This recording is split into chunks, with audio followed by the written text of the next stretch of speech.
Hey guys, in this video I'm going to show you how to get student discount on Expedia. Now, to get student discount on Expedia, you verify your student status through platforms like Unidays or, Student Beans or ID.me shop, and then just use the provided promo code or direct link during checkout, and you do get a 10% discount on hotels, okay?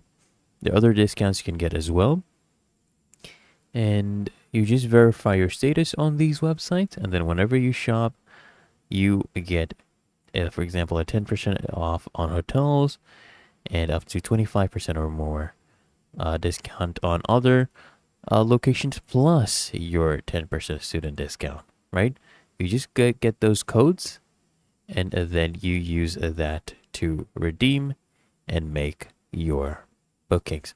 Really that easy and simple. So I hope this guide provided value to you, and if it did, consider smashing that like button, as well as subscribing to frequently asked questions, and I'll see you in the next one.